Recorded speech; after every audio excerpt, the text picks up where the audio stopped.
What's up, everybody? Welcome to episode 45 of the Operators Podcast. This episode is just Mike, Matt, and me talking about Ridge X MKBHD. We're recording this today that we broke the news that Marques is coming inside of Ridge as a board member, advisor, investor, content partner, all these really cool things. We talk about the how, why, and why Ridge ended up doing this. And we've been working on it since October, so it's a long time coming. I'm glad we're able to talk about it. I think it's going to change the future of Ridge and like the way we're going over the next couple of years. So we just talk about it. If you have any more specific questions, leave them in Slack, leave them in the comments, ask me on Twitter, and we'll try to get you some more answers. But thank you for listening to episode 45 of the Operators Podcast.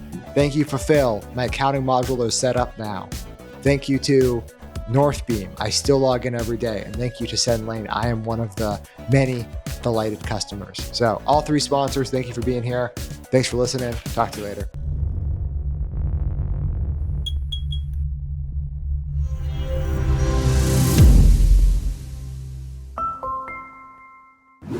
Today we are going to talk about the news. Sean's got news. It's all over Twitter. Every DM I got today was about the Ridge and Marques deal.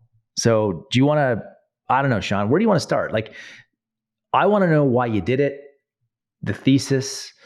I got so many questions. I'm sure Mike does, but like maybe just start off with like, what did you guys do? Give everybody the summary if they don't know. Not everybody's on Twitter. So what's the deal? Yeah. And this will come out like a week after announcement day. Yeah. We wanted to do one earlier, but I couldn't talk about it till like we gave exclusive to Fortune to break the news. So you wouldn't even tell us, just for everybody listening. Like we didn't even know. Yeah, I strongly hinted at it, but yeah, I had to give Fortune the exclusive on it. Yeah. So Marques Brownlee, number one tech YouTuber in my opinion, joined Ridge as a investor, advisor, board member. He has a role inside the company, and we're developing products and content and a bunch of cool stuff together. So we've been working on it since October. I think we signed the deal in October, and we've just been shooting content and making products this whole time. And we get to announce it now. We're going into our anniversary sale in like 2 weeks. We kick it off in March. It's like right around his anniversary as well. So we'll have a lot of content. We'll have like a web portal built out on the website, just talking about the like what we're doing together. But the thesis comes from creator brands are probably the future. Ridge was successful for the past 10 years because like digital marketing was our core competency. We didn't have to raise money. We were able to, control our destiny, be profitable every year because we were just better at digital marketing than everybody else. And people could say I'm arrogant for saying that, but the fact is we own 100% of the brand, and I've been profitable for 10 years in a row, growing every single year. I do not see how anybody could think they're better at digital marketing than us, right? If you're running Away or Allbirds or whoever else, right? So out of that cohort, at least, I think that's my expertise. That was my background running an agency business. So we were really good at digital. That's what allowed us to thrive the past 10 years. Those skills are no longer relevant. So this is Ridge trying to upskill our business. I think that the skill you need to have for the next 5 years is being able to create good content and tell your story, and being a creator-led brand lets you do both of those things. The flip side is I'm not famous. I'm not that likable. So I'm not going to be the creator for Ridge, right? And build or buy. Should we spend $5 million trying to build me into the creator, or should I just go out there and find a great partner who could come in? And that's what we did with Marques. I mean, when I put that tweet out in August, I'm like, he's our number one get, right? I talked to a lot of creators, like especially job interviews, shopping this around. There's other people we made offers to. We were going to have Colin and Samir. Like, I gave them the offer. I gave CoffeeZilla. He's a YouTuber. Yeah. I gave him the offer. I'm like, dude, would you like to do this? But we were getting very close to like actually diving in and pulling the trigger. And I'm like, hey, I should just make sure this goes across Marques's desk. And that exact deal that I tweeted out isn't what would work for Marques, but we ended up finding a better working relationship for both of us. Super cool. Could you and Mike, jump in whenever you want, but like, Sean, could you go back to why do you think that what got you here is no longer relevant? Like you said that like those skills are no longer relevant and that the future of brands is going to be this type of like content led, creator led. Like, can you unpack that? That's a big statement, dude, for a lot of people listening. Just look at what's happening with digital advertising. Like the arbitrage that skill provided is shrinking and shrinking and shrinking. It used to be that like if you were really good at Facebook ads and like you knew targeting and you knew landing pages and everything, you could literally be 6 times better than somebody who sucked. Like, I mean, 10 times better, 100 times better than somebody who sucked. And what Meta and Google and Apple and everybody else has done is try to shrink that skill gap, right? Like remove arbitrage in the system. And with things like ASC, with things like creative testing, and with AI coming out, like, you know, removal of like audience and just going straight to broad targeting for everything, and they're going to do all the matching for you. These things are to make it easier to be to be an advertiser and to remove the arbitrage of skill, right? And so just I see that coming, I see that happening. Like that's been like what's been happening for 5 years, and like the cost of advertising will continue to go up, CPMs will continue to go up, reach will continue to get saturated, and you have to find a new way to stand out. And it used to be like, oh, I'll just be amazing at Facebook ads and then I'll be able to stand out because I'll be better than everybody else. But they're removing that. So you have to find a new way to stand out. And what I see that path is having it's kind of like the first person to put celebrities in TV ads or whatever. Like I'm sure that crushed the first time somebody thought of that, right? I just think like we're on the precipice of a new change, and I think becoming a creator brand will help unlock that. Do you so like when I look at Hexclad with Gordon, right? That to me seems far more a trust led relationship. So like Gordon Ramsay stamp of approval, he shoots content, but it's Hexclad's distribution, right? It's paid advertising that gets all that reach. Are you looking at it the same way? Or are you looking at Marques like the guy's got that giant YouTube channel? He's got so much reach. Like how much of this is trust? How much of this is reach? Can you break that out for us? I mean, dude, it's both. It's hand in hand, right? We talked to UTA, CAA about like a traditional celebrity relationship. We were talking to Pedro Pascal, and it was just the worst time to do that because it was when The Last of Us was like the most popular show on earth. Blowing up, yeah. And it like, so I mean, Pedro Pascal, it was going to be like, you know, in the millions of dollars, and you like, we got 4 hours a year to shoot with him. Like, I'm like, okay, this is not the type of relationship that feels like a two-way street. With Marques, I mean, you know, he has a good chunk of the business now. And we were very much inspired by Hexclad and the Gordon relationship, right? Like, I mean, Gordon has reached through restaurants and TV shows, and every chance he gets, he's showing off Hexclad. So, like, I mean, not only is he like if I ask gun to your head, name a chef, he's the first person you're going to name, right? He also has built-in reach and trust and all the things you mentioned. So, part of it is definitely we want the cosign, the seal of approval to make products with, the literal best guy on earth to make products with, in our opinion, Marques. But then also there's the distribution piece. You'll see us in dozens of posts and videos across the next year. So, I mean, and that relationship has been started for a long time. Like the Cybertruck video, like, yeah, you know, that was our luggage, our sponsorship, and he has our Cybertruck right now. Like he's out shooting with it. So like, there'll be a tight sharing of distribution through content. So it's like 50-50. Dude, sorry, Mike, I got another question.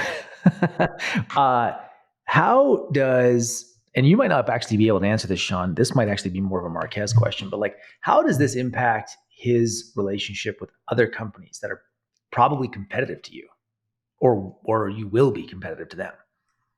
I mean, with any of these type of relationships, I mean, it's just like hiring an executive, right? Like they might have existing equity stakes or board member shit they got to do. So like you have to clear you know, he won't be having any wallet sponsors. I'll tell you Obviously. that. Yeah. Yeah.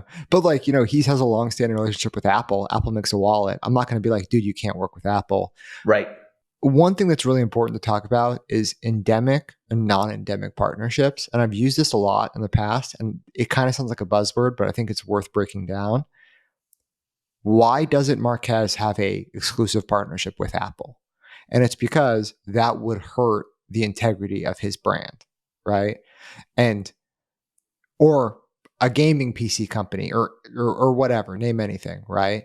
And those are endemic partnerships. They're incredibly expensive because it comes with exclusivity around that, and it could hurt his brand, his career, what he's worked on. Ridge is a non-endemic partnership, right? Like Marques is, he loves gear, he loves wallets, he loves pens, whatever, but like that's not what the core of his content's around, right? Like he has a wallet, but like he's talking about literally Oculus versus Apple Vision Pro. Like the wallet doesn't come into that conversation. So it's easier to do non-endemic partnerships. Like Gordon and cooking, that is an endemic partnership. That's amazing they pulled that off, right? But Gordon and wallets would be very easy to get done. Look, I got to talk about Fulfill for a second. So, one of the things when you have sponsors on a pod is there's always this question of like, how genuine is the recommendation, right? I've actually personally sent them to people that are looking for a solution. So I sent them over to Fulfill. I made the introduction, and I've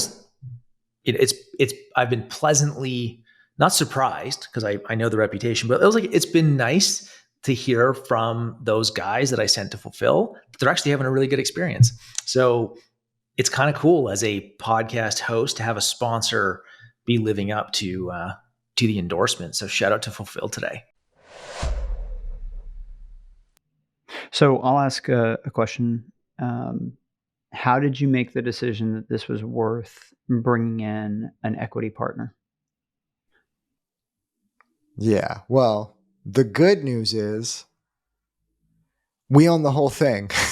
so there's not a lot of like levels of approval, right? I mean, this is what we think of as, I mean, this is a really long-term commitment. We're talking multi years.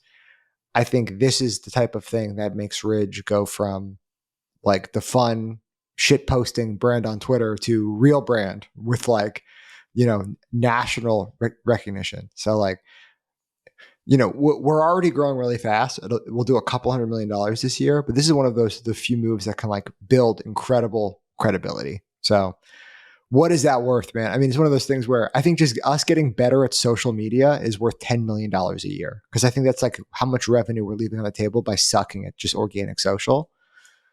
So it's hard to put a dollar figure to it. I think a lot of times people get way too like protect the pie instead of grow the pie. And this is when like they end up leaving a lot of money on the table. Dude, the flip side is I see a lot of brands overvalue celebrity partnerships. Like we have a friend who gave a talk show host like $1 million for just like ad rights or whatever. So it goes both ways. Sometimes people are way too greedy when it comes to these deals, and then sometimes they overvalue the wrong things.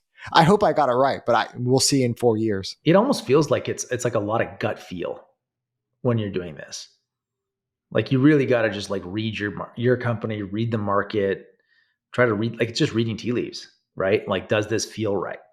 Because it's tough to put a number on it. Yeah, I mean, yeah, dude, and we like one of my sayings is like you want to dance with whoever wants to dance with you. You know what I mean? Like, I put that out there. I'm like, dude, Marques, we'd love to have you, but like if you're not interested, like I'm not gonna fucking waste my time. And luckily he was. Luckily he saw that like, yeah, this is probably where creator like or the future of creator brands. And the reason why Ridge wants to be a creator brand is we'll get better at content. We'll get better at storytelling. We benefit from like the MKBHD corpus of knowledge, right? They've been making videos on the internet for 12 years. They have like 20 people who that's all they do. So like if we could just get 5% of that, like our ads would just be better, right? Like our social posts would just be better. Like and not just a little bit better, but like if we get 5% of what they have, we've gotten 700% better, right? It's like such a huge like performance enhancing drug, just like learning and like hearing what they think about. The other side is like what does Marques get out of it? It's like, one, we have money, right? So like we can, if he wants to do a product, we can just do it. Like, and we have factories and designers and engineers in the team so that like he can do a product that's incredibly high quality right off the rip. And we've all made products for a long time. It's hard to make something that's good, right? Like there's development cycles, it's expensive. And then like you get to it, like you want to order 100,000, it costs $10 million to get that order done, right? So we're able to just do that off the rip. Then we have distribution. We're in all the Best Buys already. We're in Nordstrom's and Shields and all these different places. We have a great website, all this type of stuff. So I think it's a two-way street where he gets a big chunk of a meaningful business and, you know, we're going to be integrated through his content for years and years to come. And dude, it's such a good stamp of approval. So I'm stoked. It's a bold move, and I love it. I think one of the things that I'm really curious about is something you said earlier. Is the future creator-led brands, or is the future more of this model where successful brands create a key partnership and bring in a creator? Because you know, I know right now with what Jimmy's doing with Feastables, it's very kind of in vogue to say, well, creator-led brands, like that's the future. And I'm just not really convinced that that's true. There's, I mean, a lot of being successful as a brand is blocking and tackling and operations and manufacturing and, you know, all this stuff that you just talked about. And creators, like, that is not their sphere of genius or competence. But when you're able to stack that right on top of an already successful business that has product market fit, I can see how it, I mean, we saw how it was explosive with Hexclad. I can see the thesis here of how it's explosive with you. So do you hold that view, Sean, that we actually are going to see a lot of brands that are really actually founded by these creators, or more of these marriages that happen with successful creators and brands that already have product market fit? Dude, I think it's going to be the marriages, right? And I think it's a rebranding. And like we have to come up with a term, because it's not like a creator brand, but it's like a creator empowered brand or a creator adjacent brand. It's something like that. And it's because, dude, Jimmy is one of one. He's fucking crushing it. He probably spent $50 million building Feastables, right? He can do that, right? He probably has PE backing. He has all these different things. He hired the CEO of RX Bar to like do it. Like, nobody else can do that. Like the capital expenditure is just so great. And that's why there's an abyss of creator brands. There's creator brands doing $1 million a year. There's nobody doing 20. and then there's Mr. Beast on the other end of the chart, right? So like there's this huge abyss that falls off. So the future is going to be this marriage of like an existing, and we're not the first people to do this. A week ago, Ryan Trahan, another big popular YouTuber, announced a candy company. Turns out it's a rebrand of an existing candy company who was already in Target, who's already in Walmart, right? And, you know, I didn't talk to their team. I don't know that team at all, but like it makes a ton of fucking sense, because how do you stand out in a candy aisle? Like, yeah, following in Mr. Beast's footsteps, but with the infrastructure of a product that already exists, with distribution that already exists, with buying and capital and loans, like all that shit is so fucking hard, and it's a different skill set. And it's, Ridge currently has that because we've been doing it for 10 years. And Marques has 16 years of YouTube making experience. It's like, it's the marriage makes a ton of sense. So I think both parties are super happy with it. Yeah, I'm gonna be watching with a lot of interest. We had a conversation within the last month about someone who has hundreds of millions of followers, which obviously is a very small basket of people that is interested in the right partnership, exactly like the one that you just did. And so it was the first time that I had really seriously started to consider it. I mean, it feels like, it feels like you make a decision like this once, and you don't get to do it twice. Like you make it once and then you kind of live with the results, partially because you've now got a partner on the equity side, and also because you're really defining the brand with the person that you're picking. So I'm super curious how this plays out and what you learn from it. Sean, how did you think about the downside risk of this to what Mike's talking about. So like, if this didn't work, so like, let's say it's not like for somebody listening who's not going to go and get Marques, right? Or like somebody with 200, like, but if this is going to be the future of things, right? How can operators think about structuring these deals? Like, I know you can't divulge the details of yours. That's fair. But could we talk about like how to give people some guidelines and some goalposts and like what to look for, what to watch for? How could they, like, how do you protect the downsides that you don't do a creator partnership that turns into an absolute dud? Yeah. So you have to look at both sides and you have to understand where they're coming from, because one thing I've learned from dealing with Marques like closely on this is that the sheer amount of people who want something from him is crazy. Like, it sucks to be famous. I don't think he'd say that. I think he's very grateful for everything going on, but just like flooded inboxes, people asking for stuff, everyone trying to get you to do favors. Like, that fucking sucks. So you have to have some amount of reputation going into it, right? That like you're not trying to do that. Like and dude, we approach them like totally open book. I'm like on my opening email, I'm like, here's our P&L, here's our bank balance, here's everything we've been doing, here's our growth history for the past 5 years. And I'm like, out of everyone on earth I want to work with, you're number one. I'm like, so if you want to do the deal, you're the guy. If you don't, I totally get it. No harm, no foul, right? So like, you can't be coy about it. I think is what I'm trying to say. Like, and the other thing is a lot of celebrities, because Marques is a celebrity. He's a YouTuber, he's a content creator, but like he's like a celebrity. Most of them are surrounded with layers of protection that like it's so hard to have those real conversations. Marques is one of the few that like he has an amazing team. Like he has Jono who we work with, like every single day, and he comes from the tech world. He comes from Linus Tech Tips. So shout out Jono. I don't think he listens to the pod, but what's up, Jono? But like Jono's his business manager, and like Jono works for Marques. He doesn't work for UTA. He doesn't work for CAA, right? Like those agents are great, but they're there to make your life hell, right? Like they're there as the gatekeeper to keep out the people who are trying to fuck people over, right? And it's a real world of fame where like you just get a bunch of sharks and a bunch of weirdos circling you. So Marques was perfectly structured in a way to work with our team. Small team. Is there an out for either of you? Oh yeah, either of us could end the contract at any point. So,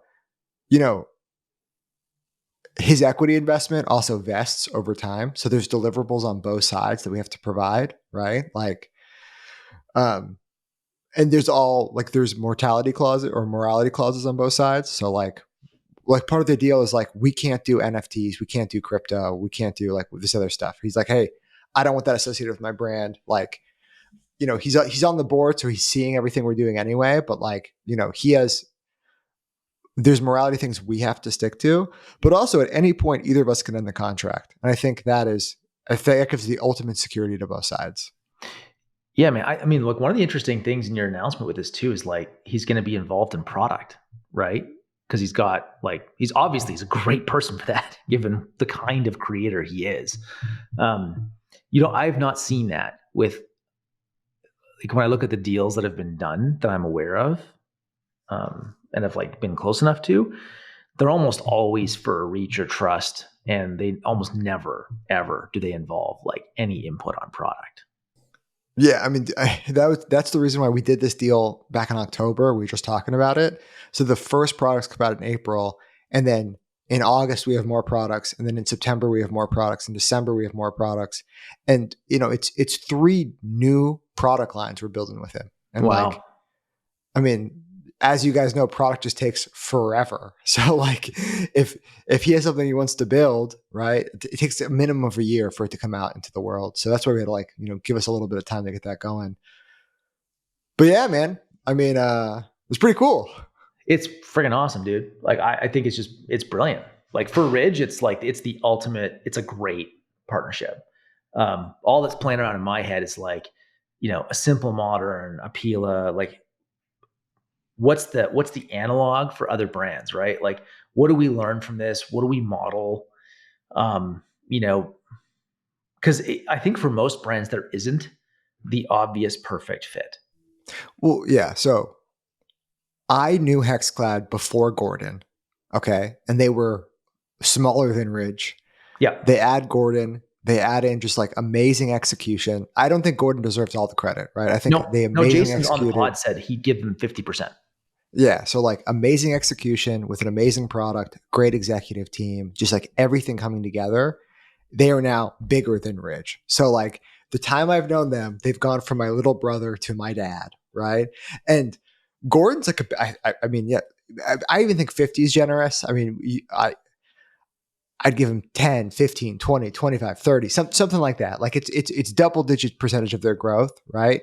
And super fucking inspiring. Like I always say the best thing to have is rich friends. So fucking hell yeah, Jason. Hell yeah, Danny. Hell yeah, Cole. Let's get it going, dude. So it's awesome. I'm inspired when I see that. And I'm like, okay, like that got me thinking like how do we tap into that? And dude, I really hope, I'm not trying to oversell this, but I really hope like Marques is a key piece for Ridge being better recognized in the space. And then I think that leads us to, I mean, the goal is like, I can run this business to a $500 million a year. So like, that's like what I want to get to. And it's not going to happen this year, probably won't happen next year, but like by 2026, I'm shooting for 500 million. So that's what I'm doing. I'll be really honest with you. The cost savings is probably the biggest driver for me. I think I'm going to save like over $100,000 a year switching. And there is nothing I would not do to save $100,000 on SaaS. Like whatever the darkest thing you're thinking, yeah, that's me trying to save money on SaaS. So that's a big driver. And look, I believe in the product. I've seen it. I've seen the demos. People are like, isn't migration going to be a pain in the ass? Yes. That is why I did not migrate in Q4. It's never going to be painless to do one of these things, right? Like I've been on Klaviyo for 10 years. It's gonna take some time and effort to put it in, but Jimmy is the type of guy who's committed to make it as seamless as possible. So I'm very, very excited to switch to SendLane. They're a startup, man. I think their culture matches mine. I'm excited to be there. So Photoshop a SendLane logo on my jersey because that's where I'm going, guys. Love it. Mike, if you're looking at, Simple Modern, right? Is your gut that the move for you guys is somebody with hundreds of millions in reach? Or do you think it's a smaller but a higher, like Sean basically got like the vitamin shot of creator for his brand because like Marques basically is the guy in everyday carry, like in tech, like he's the guy. For Simple Modern though, it's like, is there that, right? Or is your default more like, you know what, we just need somebody influential that's got a shitload of reach, that's trustworthy? I think that's the question. I think there's a model where you say we're going to have an army of people with smaller reach but high influence in their circle, that really, really high brand alignment and demographic alignment. And then there's another one where you say, hey, there's 3, 4, 5 women in the world where like it could really make sense. I mean, for me, I do think the cultural fit would matter. Like I wouldn't, even if somebody had a lot of influence, if I didn't think that they were really a fit in terms of what we're about, I wouldn't do it, but for different reasons, just because, Sean mentioned it, you're kind of, at the very least, kind of like engaged or married to this person. And so what they do reflects on you, what you do reflects on them. And, if I was going to associate with somebody that was really, really well-known, very famous, I would want to make sure that the association there in people's mind was consistent with the type of brand that we're trying to build. But I'm open to it for the first time ever. I mean, I think one of the things that's interesting about how all three of us are situated is that we're at a point where we have enough chips at the table to really do bold things. Sean is doing something bold. And part of the reason why he's able to do something bold is that he has a company that is worth hundreds of millions of dollars. And the equity in that company is very lucrative, so that you can draw one of the most influential people in the world to say, yes, for equity in that, I would love to be in a relationship. And I think the thing that I am trying to process is, how do I not be impatient or impetuous and make sure I make the right move? I don't want it to be, it's funny in the NBA, there's this thing that they make fun of new owners in the NBA because they immediately get the team and then they start trying to trade everything for a superstar and they can just shoot themselves in the foot. And so you don't want to be that. You don't want to be the brand that when you finally get to scale, you finally have enough chips stacked up that you can make a big move, that you just immediately do it just to do something. And the other thing that's, I think, important is finding a person with a track record of relevance, because in our culture, there's more than ever. There's the kind of here today, gone tomorrow celebrity, and that's obviously not helpful. You want, one of the things that I think is interesting about your deal, Sean, is that you really partnered with somebody who creates value in a very clear way. And that's why there's so much trust. That's why there's so much reach, is because he is a value creator.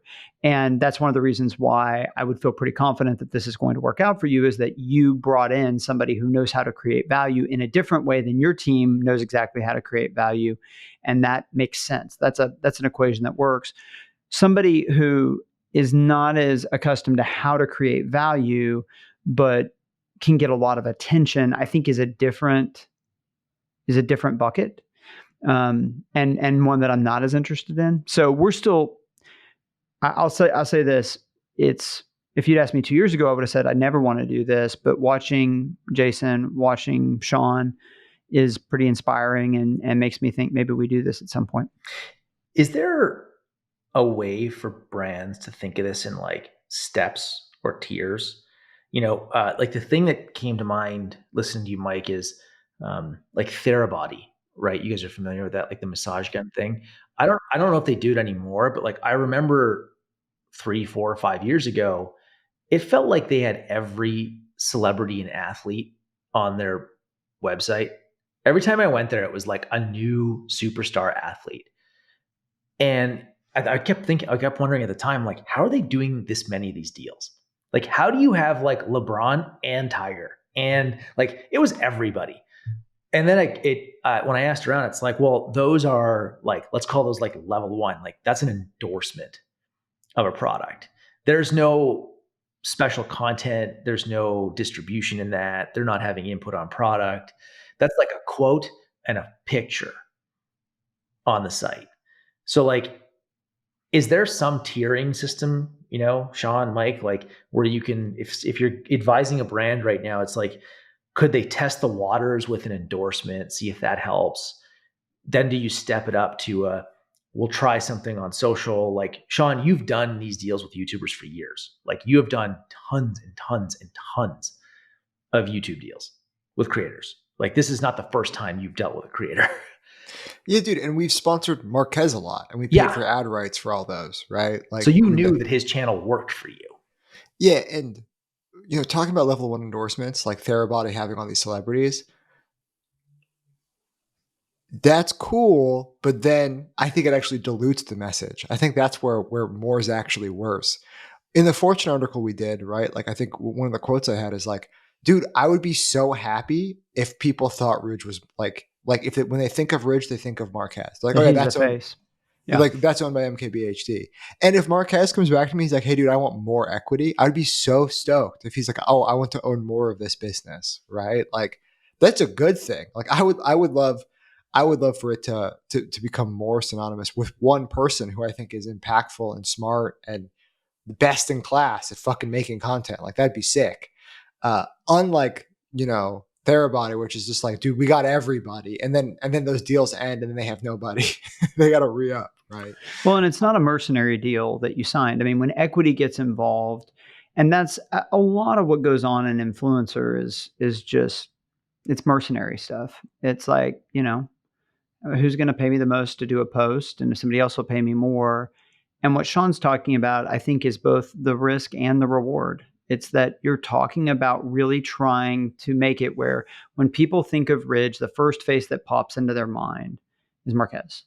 And that if you do that because of his trust level, his likability level, that is a huge win for the brand. And in a lot of ways, you don't have to know much about Ridge to feel like you know a bunch about Ridge if that's the association that you can make. And but also the risk exists there that if, Marques becomes less relevant, or he starts to drift a different direction with his content or whatever else, then maybe you don't want that association. So I think the bar of getting it right is so much higher than like the level one that you're talking about, Matt, where it's like you've got to be sure, because it really is a lot more like getting married than asking somebody on a date. And so, and I think, Sean, you made a good point. I think for me to do a deal like this, I would have to spend time with the person, and not like just a little bit of time. I would want to really like feel like there was a relationship there. And that's hard because of the, layers around these people and the lives that they live. It seems like you've been able to find an actual two-way partnership. And I think that that's rare probably in this space. And that's one of the reasons why it has a chance to really, really be successful for you. Yeah. So I got 2 points there. Like the second point we'll do first, when Mike's talking about like this two-way partnership, I think it's why we're going to see these with creators, because like Marques builds his life. So like he hires the people, he runs like he doesn't have insular layers that he doesn't want to have, right? So that like you can, if he wants to have the conversation, he can have it. Where if you're insert any famous person, fucking Selena Gomez or whatever, there's like 6 to 8 people removed between you and anybody else, right? And like it's just a game of telephone up and a game of telephone out. So YouTube creators, because they grew up in a secondary system, like outside of traditional Hollywood, like they don't really have a lot of that. So I think it's easier. And then the first point is like level one partnerships. So I looked at my P&L. I think we spent $10 million with creators since 2020. So it's money directly given from our bank account to their bank account. No agencies involved. So we've worked with 3,000 creators, and it's only gone horribly wrong like 10 times. So like we're talking like a 99% accuracy rate of it not blowing up totally in our face, right? Now, how many of those deals were like profitable? Probably 50%. So we have like a 1,500 out of the 3,000 or whatever. But we just have a lot of reps on this. I think the reps build trust and transparency. But like, I can email Marques and be like, "Hey, dude, we've worked in the past. You know who we are." Like, well, trust is a two-way street, right? That's kind of the point you're making. It's not just you knowing him; it's him knowing you. Right. If you're spending more than $1 million a year on paid ads, you probably have some amount of wasted spend. We all do. Marketing is the biggest line item on Ridge's P&L. So we spend more on marketing than we do on SaaS, people, or COGS. And 1% wasted spend can totally make or break a brand, right? And how do you determine if it's a channel messing up, or if it's an ad messing up, or if it's your team messing up? You need an independent source of truth there. So we recommend Northbeam multi-touch attribution. So what does that actually do? Facebook in platform wants you to spend more money on Facebook, right? They want to tell you that all of your sales are coming from Facebook.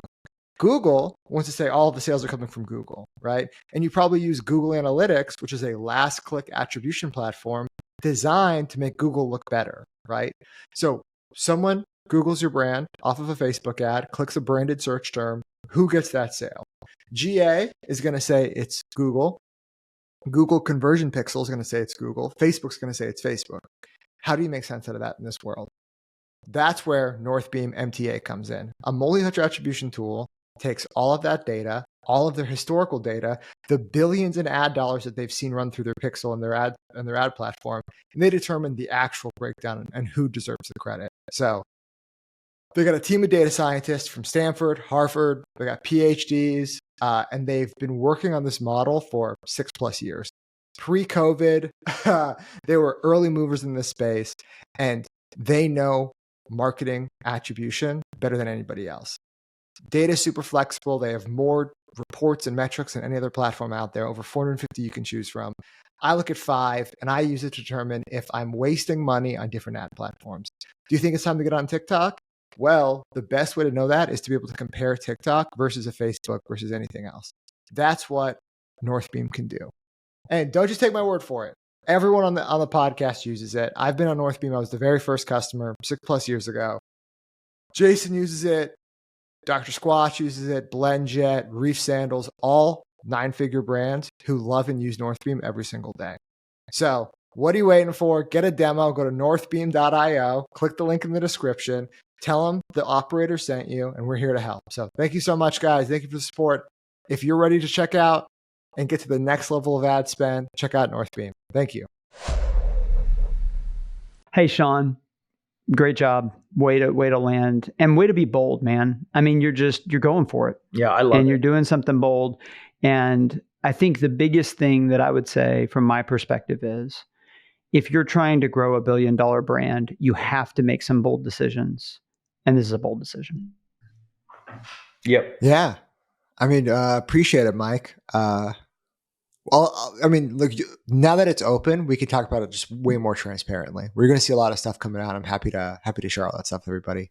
I'm just super interested to see the product roadmap. We talk a lot about product on the show. I'm really curious to see what Marques does to influence your product roadmap. You guys are already great at it, but he's clearly got a different lens and a different view of the world. Sean, I think that my takeaway from today is how much you're hinging this on getting great at content.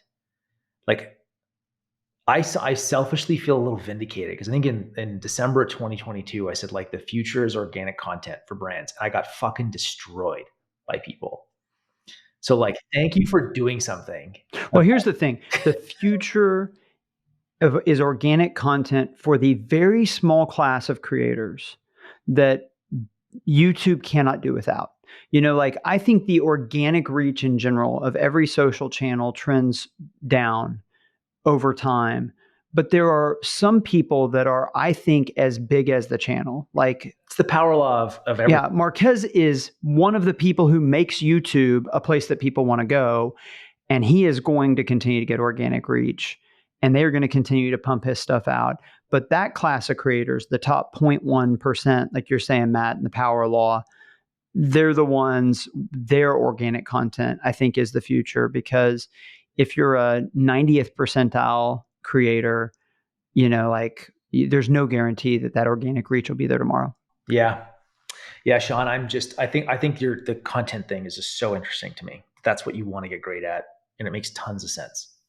Dude, and I mean, Matt, it doesn't surprise me that you got ripped apart on Twitter when you said organic content's the future, because that's not what agencies want to hear. But it was the whole thesis behind doing this is, if we get good at organic social, there's $10 million on the table right now. And I think it's the only way to stand out in 6 months or 12 months or 18 months. It's like, it's the future where this is going, is like, just like companies went out of business if they used agencies for paid media, I think if you use agencies for all of your storytelling and creative, you will go out of business. It is a mission critical skill in the next 10 years. We got that right when it came to paid media, just because I was young and like, that's where I ended my career, right? Like, I worked at an agency. This is the next level. You have to get really good at shooting content and engaging with people directly. And I agree with you completely. The whole thesis. Now, the second point is about products and everything. Our big company initiative this year is more products, more places for more people. And more products is everything we're working on. So rings, carry-ons, backpacks, more wallets, whatever. More places is international Amazon and Best Buy, right? So we're nationally at Best Buy. I think I was meeting with them yesterday, had a great dinner, great hanging out with the Best Buy team.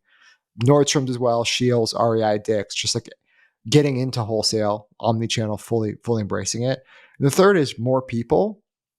We actually don't do very well in the tech community. So like, NFL is crushing it with everyday dad. Like that is our core consumer. Like Ed loves the NFL stuff we're doing. Outdoor, we're crushing at Shields. Like we actually do really well in the outdoor community. But when you actually get to tech and like the true tech influencers, they're not loving and falling over backwards for Ridge, right? It's like, I mean, maybe they have MagSafe wallets. Maybe they don't have any wallets at all. Like maybe they're using more technical bags or whatever. And making products with Marques just helps us unlock that tech community, which is like, one of our 3 key pillars. Yep. That's actually, let's finish on that. That is a great way to view the Marques deal with Ridge right there. That's great, man. I appreciate you sharing all that. I think people listening to this is going to be a great episode. All right, guys, that was episode 45 of the Operators Podcast. You heard me talk for 45 minutes, an hour, and you're still here hearing me talk. So next week, I'm out, Matt's out. You just get Jason and Mike, but we'll be back all together again in a couple of weeks. I'm going to Ridge Retreat. We fly everybody in, have a good time hanging out in Vegas. So I'll talk to you in a couple of weeks. Thank you, everybody. Bye.